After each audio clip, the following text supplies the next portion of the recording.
Assalamualaikum warahmatullahi wabarakatuh. Perkenalkan, nama saya Aldi Ahmad.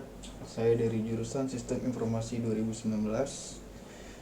Di sini saya ingin mempresentasikan tugas besar 2 bahasa Indonesia yang berjudul Fenomena Penggunaan Bahasa Pergaulan di Indonesia. Bahasa Indonesia. Bahasa merupakan hal yang penting dalam kehidupan manusia. Melalui manusia dapat saling berkomunikasi. Selain itu, bahasa digunakan untuk menyampaikan sebuah ide, gagasan, pendapat, perasaan, dan pikiran kepada orang lain, serta sebagai alat untuk mengembangkan diri dan bersosialisasi dengan yang lainnya. Suatu bahasa harus memiliki makna yang jelas agar saat berkomunikasi tidak terjadi sebuah kesalahpahaman dan penyampaiannya. Saat ini sudah terdapat beberapa variasi gaya bahasa yang digunakan di lingkungan masyarakat. Adanya variasi gaya bahasa dipicu oleh perkembangan teknologi komunikasi yang berkembang sangat pesat. Adanya perkembangan bahasa ini membuat gaya bahasa digunakan oleh generasi ke generasi berbeda-beda. Setiap generasi akan memiliki ciri khas gaya bahasanya masing-masing. Penggunaan bahasa Indonesia yang baik dan benar saat ini sudah mulai tergeser keberadaannya oleh bahasa gaul dan merasa terbiasa menggunakan bahasa gaul. Pentingnya bahasa Indonesia yang baik dan benar. Bahasa Indonesia sebagai bahasa nasional yang berfungsi sebagai alat komunikasi mempunyai peran sebagai penyampai informasi. Tidak semua warga negara Indonesia mengerti apa makna dari bahasa Indonesia yang baik dan benar. Sesungguhnya belum tentu bahasa Indonesia yang benar itu baik dan bahasa Indonesia yang baik itu benar. Bahasa Indonesia yang baik adalah bahasa yang sesuai dengan situasi dan kondisi serta efektif dalam penyampaian maksud kepada lawan bicara. Sedangkan bahasa Indonesia yang benar adalah bahasa Indonesia yang sesuai dengan kaidah bahasa baku.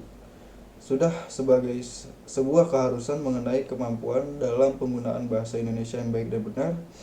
Sebagai warga Indonesia, seharusnya mampu menggunakan bahasa Indonesia yang baik dan benar tanpa memandang dari generasi apa orang tersebut. Hal ini menjadi sebuah keharusan karena dalam kedudukannya, bahasa Indonesia sebagai bahasa kebanggaan nasional, identitas nasional, dan alat pemersatu bangsa. Bahkan kedudukan bahasa Indonesia dijelaskan pada UUD 1945 pasal 36 mengenai kedudukan bahasa Indonesia sebagai bahasa resmi kenegaraan, pengantar dalam pendidikan, alat penghubung tingkat nasional, dan alat pengembangan kebudayaan dan iptek. Berdasarkan kedudukan bahasa Indonesia, maka secara otomatis bahasa Indonesia ini harus digunakan dalam kegiatan yang bersifat formal maupun non-formal. Namun kenyataan yang terjadi sekarang ini, penggunaan bahasa Indonesia di kalangan masyarakat sudah bercampur dengan bahasa gaul. Fenomena penggunaan bahasa gaul. Menurut Mulyana dalam Sari 2015.22, bahasa gaul adalah sejumlah kata atau istilah yang mempunyai arti yang khusus, unik, menyimpang, atau bahkan bertentangan dengan arti yang lazim ketika digunakan oleh orang-orang dari subkultur tertentu. Selain bahasa gaul dahulu, masyarakat populer dengan bahasa prokem. Menurut Pusat Bahasa dan Sastra dalam Hilaliyah 2010.22, bahasa prokem biasa juga disebut sebagai bahasa sandi, yaitu bahasa yang dipakai dan digemari oleh kalangan remaja tertentu. Bahasa gaul merupakan salah satu cabang bahasa dari bahasa Indonesia. Bahasa gaul umumnya mulai muncul di kalangan masyarakat pada tahun 1980-an. Pada tahun 1980-an, bahasa gaul lebih dikenal dengan bahasa prokem. Bahasa prokem saat itu digunakan oleh kalangan pergaulan preman. Penggunaan bahasa prokem ini dapat dikatakan sebagai kode yang digunakan oleh kelompok tertentu. Dapat dikatakan sebagai kode karena makna dari bahasa prokem setiap kelompok dapat berbeda-beda. Makna dari bahasa tersebut hanya diketahui oleh anggota kelompok tersebut saja. Pada awalnya, penggunaan bahasa prokem ini bertujuan untuk merahasiakan isi obrolan dari kelompok tertentu. Penggunaan bahasa prokem oleh preman saat itu tidak digunakan pada situasi dan tempat yang khusus, melainkan pada situasi dan tempat yang umum. Terlalu seringnya menggunakan bahasa prokem ini menjadikan orang awam yang bukan anggota kelompok tersebut lama-kelamaan akan mengerti makna dari sandi tersebut. Pada akhirnya, Penggunaan bahasa prokem ini tidak hanya digunakan oleh kalangan anggota kelompok tertentu saja, namun orang awam yang bukan anggota dari kelompok tersebut juga mulai menggunakan bahasa prokem dalam kehidupan sehari-hari mereka. Oleh karena itu, makna dari bahasa prokem tidak lagi menjadi bahasa yang memiliki makna rahasia. Seiring berjalannya waktu, sejalan dengan adanya perkembangan teknologi komunikasi menyebabkan perkembangan bahasa menjadi pesat.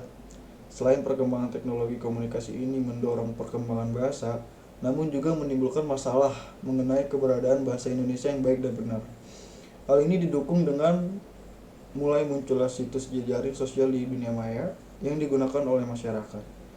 Penggunaan jejaring sosial ini memudahkan seseorang dalam mengetahui perkembangan bahasa yang ada. Perkembangan bahasa dalam dunia maya ini dapat memunculkan berbagai macam gaya bahasa baru dalam kehidupan masyarakat. Perkembangan bahasa ini menjadi pesat karena dalam mengakses situs jejaring sosial tidak hanya terbatas pada pengguna dalam negeri, namun juga luar negeri. Interaksi antar negara inilah yang membuat perkembangan gaya bahasa menjadi pesat. Dengan adanya perkembangan bahasa ini dapat membuat gaya bahasa Indonesia menjadi bervariasi pada awal tahun 2000. Pada awal tahun 2000, istilah bahasa gaul mulai dikenal dan populer terutama di kalangan remaja. Saat ini penggunaan bahasa Indonesia yang baik dan benar dalam kehidupan sehari-hari sudah bergeser, digantikan oleh bahasa gaul. Bahasa gaul jika digunakan dalam situasi non-formal akan dapat dipahami. Namun sangat tidak tepat jika penggunaan bahasa gaul ini digunakan dalam situasi yang formal. Bahasa gaul banyak digunakan oleh kalangan remaja. Banyaknya pengguna remaja dipicu oleh gengsi dalam diri mereka karena jika tidak mengetahui, mengerti dan menggunakan bahasa gaul, maka remaja tersebut akan dianggap ketinggalan zaman oleh remaja lain. Berikut contoh dari bahasa gaul. Santuy, sans, yang artinya itu santai, gemai atau gemas, sabi atau bias, takis atau sikat, kesel atau kesel, kuy, yuk, hakiki, hakiki, kerat, keras, terciduk, terciduk, mantul, mantap betul, japri, jalur pribadi, sampis, sampah habis, negara berflower, negara berkembang. Dan pengaruh penggunaan bahasa gaul terhadap bahasa Indonesia, menurut Arum Putri 2015.25, penyebab banyaknya penggunaan bahasa gaul saat ini karena kurangnya rasa cinta mereka terhadap bahasa Indonesia sebagai bahasa nasional. Saat ini sejalan dengan perkembangan zaman, semakin terlihat pengaruh yang diberikan oleh bahasa gaul terhadap penggunaan bahasa Indonesia yang baik dan benar dalam penggunaan tatanan bahasanya. Penggunaan bahasa gaul pada kalangan remaja membawa pengaruh yang kurang baik terhadap perkembangan bahasa Indonesia sebagai identitas nasional saat ini. Saat ini banyak di kalangan masyarakat yang sudah memakai bahasa gaul dalam kehidupan sehari-hari mereka, seolah-olah tidak memahami bahwa bahasa Indonesia sebagai bahasa nasional. Bahkan pengguna bahasa gaul merambah ke ranah kalangan anak remaja. Seharusnya sebagai warga negara Indonesia, menghindari pemakaian bahasa gaul yang sangat banyak digunakan di masyarakat. Terlalu banyaknya pengguna bahasa gaul di kalangan remaja membuat prihatin bangsa ini. Para generasi muda yang diharapkan dapat memajukan bangsa dari segala aspek inilah yang harus menjadi perbaikan bersama. Solusi yang dapat diberikan yaitu dengan menanamkan kecintaan dalam diri mereka terhadap bangsa Indonesia dalam penggunaan bahasa Indonesia. Dalam hubungan internasional, bahasa Indonesia merupakan perwujudan dari bahasa Indonesia sebagai bahasa nasional. Munculnya bahasa gaul dalam lingkungan masyarakat membawa pengaruh pada bahasa Indonesia. Kesimpulannya, masyarakat Indonesia saat ini banyak menggunakan bahasa gaul dan singkatan-singkatan dalam kegiatan sehari-hari, merupakan bentuk penyimpangan dan penggunaan bahasa Indonesia yang baik dan benar. Adanya penyimpangan ini dapat menghambat pertumbuhan dan perkembangan bahasa Indonesia. Luntur atau hilangnya penggunaan bahasa Indonesia dikarenakan kurangnya kesadaran dalam diri untuk mencintai dan menggunakan bahasa Indonesia di negeri sendiri. Hal ini terkadang diperparah oleh maraknya dunia artis yang menggunakan bahasa gaul di media massa dan elektronik.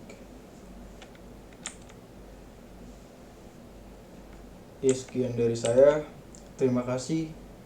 Assalamualaikum warahmatullahi wabarakatuh.